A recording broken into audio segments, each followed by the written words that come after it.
Police थाने में ACB की कार्रवाई, एक एएसआई और दलाल गिरफ्तार कर लिया गया है।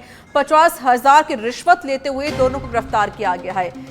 एएसआई राधा कृष्ण और वकील भैराराम को गिरफ्तार किया गया। थाने में दर्ज मुकदमे में मदद करने और धारा हटाने की आवाज में,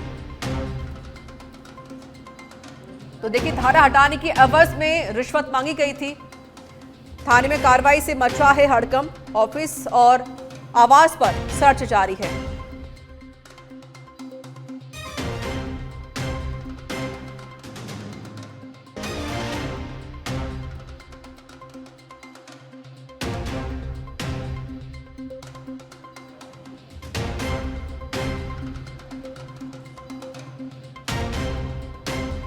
तो एक एएसआई और दलाल को गिरफ्तार किया गया। 25,000 की रिश्वत लेते हुए दोनों को गिरफ्तार किया गया है। ये बड़ी जानकारी आपको दे रहे हैं। एएसआई राधा कृष्ण और वकील भैराराम को गिरफ्तार कर लिया गया है।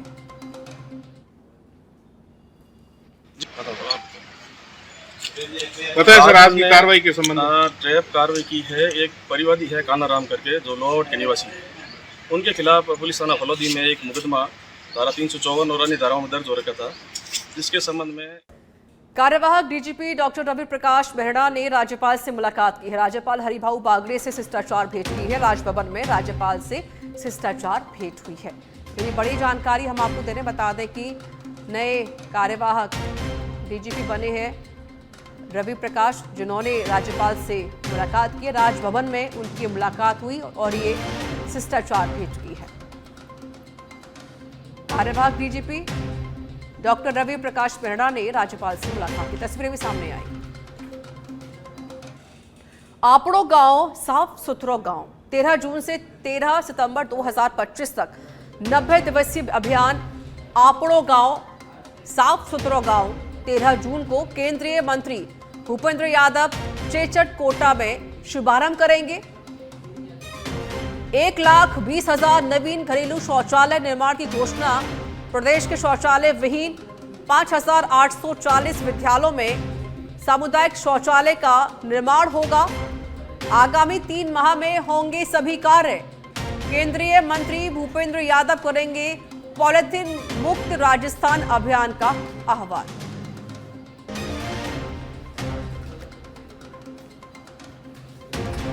सचिन पायलट से तकरार पर बोले हैं अशोक गहलोत। उन्होंने कहा कि हम दूर कब थे, हम लोग साथ में ही हैं, हमेशा ही रहेंगे। ये मीडिया को लगता है हम दूर कभी थे ही नहीं, आपको लगता है। हमारा प्रेम मोहब्बत हमेशा ऐसे ही बरकरार रहेगी। तो देखिए, पूर्व सीएम अशोक गहलोत ने कहा कि सचिन पायलट और हम दोनों हमेशा से साथ हैं और हमेशा साथ रहेंगे। हमारी जो मोहब्बत है हमेशा यूं ही बरकरार रहेगी। खबर अलवर से है, जहां पर केंद्रीय वन मंत्री भूपेंद्र यादव दौरे पर आए। जहां मोदी सरकार के 11 साल के उपलक्ष्य में चल रहे संकल्प से सिद्धि तक कार्यक्रम में मीडिया को उन्होंने जानकारी दी। उन्होंने कहा कि देश भर के जंगलों में जंगली जानवर की संख्या बढ़ रही है, जिसे ध्यान में रखते हुए दक्षिण में एक सेंटर बनाया जा रहा है, जिसका 19 और 20 जून को निरीक्षण करने जा रहे हैं। 5 जून को संकल्पना की है कि दिल्ली, राजस्थान, गुजरात और हरियाणा में ग्रीन अरावली वॉल बनाएंगे और इन राज्यों के 29 जिलों में नर्सरी बनाने वाले हैं। 5 में जो हमारी अर्थव्यवस्था का आकार है, उसमें जितना उद्योगों से कार्बन एमिशन होता है, अर्थव्यवस्था आज हमारी दुनिया की चौथी बड़ी अर्थव्यवस्था पर है। उसके मानक को ध्यान करते हुए उसने 40% कार्बन एमिशन को कम किया।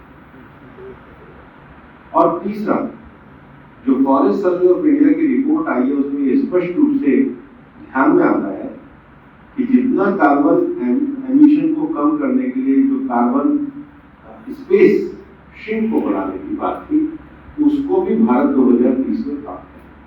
तो दुनिया के लक्ष्य। केंद्रीय संस्कृति एवं पर्यटन मंत्री गजेंद्र सिंह शेखावत जोधपुर पहुंचे। मीडिया से बातचीत के दौरान उन्होंने बताया कि प्रधानमंत्री मोदी और केंद्रीय सड़क परिवहन मंत्री नितिन गडकरी ने जोधपुर वासियों को ट्रैफिक दबाव से राहत देने के लिए एलिवेटेड रोड की सौगात दी है। उन्होंने कहा कि जोधपुर शहर में लगातार बढ़ते ट्रैफिक को देखते हुए यह परियोजना अत्यंत आवश्यक थी। कुछ तकनीकी व प्रशासनिक अड़चनों के बावजूद इस परियोजना को मंजूरी मिल गई है। दस्तावेज तैयार हो चुके हैं और जल्द ही टेंडर की प्रक्रिया पूरी कर ली जाएगी। आगामी 2 महीनों में एलिवेटेड रोड का निर्माण कार्य प्रारंभ हो जाएगा। देखिए, जोधपुर में जिस तरह से ट्रैफिक का दबाव था पिछले लंबे समय से हम इसके लिए प्रयास कर रहे थे। कई तरह के तकनीकी अध्ययन के बाद में कुछ छोटी मोटी हर्डल्स को पार करके मैं धन्यवाद करना चाहता हूं देश के प्रधानमंत्री जी का और आदरणीय नितिन गडकरी जी का कि उन्होंने जिस तरह का वादा हमने किया था उसके अनुरूप जोधपुर को यह सौगात दी है। मुझे लगता है कि सभी तरह की तैयारी हो चुकी है। टेंडर डॉक्यूमेंट पब्लिश हो गया है, टेंडर भी हो जाएगा और अगले 2 महीने के अंदर इसमें काम जो है यहाँ जोधपुर में प्रारंभ हो जाएगा। नई तकनीकी के साथ में इस रोड को बनाने का निर्णय माननीय नितिन गडकरी जी ने किया है, जिसमें 2 पिलर्स के बीच में स्पैन जो है वो सामान्यतः जितना होता है उससे दुगना होगा। तो उसमें पिलर्स की संख्या कम होने के कारण से नीचे ऑब्स्टिकल जो है वो कंपैरेटिवली बहुत कम होगा। और मैं ये मानता हूँ कि इसके पूरे हो जाने के बाद में जोधपुर की ट्रैफिक की समस्या से एक लंबे समय के लिए जो है हमें निजात मिलेगा और जोधपुर की लाइफ। राज्य के नई डीजीपी की नियुक्ति को लेकर राजस्थान सरकार ने कवायद शुरू कर दी है। राज्य सरकार ने डीजीपी की नियुक्ति के लिए वरिष्ठतम आईपीएस ऑफिसर की सूची यूपीएससी को भेज दी है। सरकार द्वारा संघ लोक सेवा आयोग यानी यूपीएससी को जो पैनल की सूची भेजी गई है उनमें राज्य के कुल 9 अधिकारियों के नाम शामिल होने की जानकारी सामने आई है। इस पैनल वरिष्ठता के आधार पर सबसे ऊपर 1990 बैच के आईपीएस राजीव कुमार शर्मा का है। इसके साथ ही पैनल में आईपीएस राजेश निर्वाण, संजय अग्रवाल, गोविंद गुप्ता, राजेश आर्य, अनिल पालीवाल, आनंद कुमार श्रीवास्तव के साथ ही अशोक कुमार राठौड़ और मालिनी अग्रवाल के नाम शामिल होने की बात कही जा रही है। पूर्व डीजीपी उत्कल रंजन साहू को हाल ही में राजस्थान लोक सेवा आयोग का अध्यक्ष नियुक्त किया गया है। ऐसे में सरकार ने एसीबी के डीजी डॉक्टर रवि प्रकाश बेहरा को कार्यवाहक पुलिस महानिदेशक नियुक्त किया है। जयपुर महानगर द्वितीय में जिला विधिक सेवा प्राधिकरण की अध्यक्षता में आयोजित पीड़ित प्रतिकर बैठक में हत्या, दुष्कर्म व मानव तस्करी जैसे मामलों से जुड़े 44 प्रकरणों का निस्तारण किया गया। इन मामलों में पीड़ितों को कुल 64.72 लाख की सहायता राशि स्वीकृत की गई है। साथ ही विधिक सहायता के लिए नियुक्त अधिवक्ताओं को मानदेय के आदेश भी जारी कर दिए गए हैं। बैठक में न्यायिक व प्रशासनिक अधिकारियों सहित कई वरिष्ठ अधिकारी मौजूद रहे। राज्य सचिवालय में आज सैकड़ों कर्मचारियों ने अपनी मांगों को लेकर सचिवालय परिसर में जमकर प्रदर्शन किया। इसके बाद एक रैली निकाली। यह रैली सचिवालय फोरम के नेतृत्व में निकाली गई। रैली के दौरान कर्मचारियों ने जमकर नारेबाजी करते हुए मुख्य सचिव कार्यालय में भी प्रवेश किया। मुख्य सचिव के बाहर होने के चलते कर्मचारियों ने बाद में मुख्यमंत्री कार्यालय के बाहर इकट्ठा होकर अपनी मांगों को लेकर नारेबाजी की है। नारेबाजी के चलते विभागों का कार्य भी प्रभावित हुआ। गौरतलब है कि यह रैली सचिवालय डीएस पद पर 16:10 का अनुपात करने और ऊपर के पदों पर अनुभव में छूट की मांग सहित अन्य मांगों को लेकर बुलाई गई थी। मामला ये था कि हम पिछले काफी दिनों से जब से बजट घोषणा हुई है तब से जो पदोन्नति में अनुभव में 2 वर्ष का जो शीतल है उसके मामले में डीओपी और फाइनेंस दोनों से लगातार संपर्क में घोषणा ऐसी की जिससे कोई कर्मचारी को किसी को कोई फायदा नहीं था, बल्कि लिटिगेशन बढ़ते और डीपीसीयां हो ही नहीं पाती कहीं भी पूरे राजस्थान में। तो हमने एसीएस फाइनेंस सर से, डीओपी सेक्रेटरी साहब से निवेदन किया और उन्होंने हमारी बात मानी। तो धन्यवाद देना चाहेंगे सबसे पहले तो डीओपी और फाइनेंस बैठे अधिकारियों को। उन्होंने एक प्रपोजल बनाया और वो प्रपोजल न्याय संगत था। उसमें ये बात की कि पिछले 2 साल में, क्योंकि 2 वर्ष से लगातार 2-2 साल की छूट मिल रही है, तो उन्होंने ये मसौदा बनाया कि पिछले 2 वर्ष में जिन्होंने 2 साल की छूट ले ली है उनको छोड़ करके।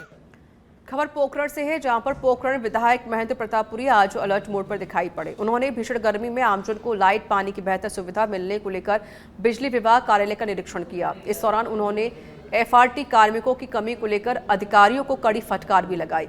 विधायक महेंद्र प्रतापपुरी ने जन समस्याओं के मुद्दे पर विभागीय अधिकारियों को सख्त हिदायत देते हुए कहा कि अब किसी भी प्रकार की लापरवाही बर्दाश्त नहीं की जाएगी।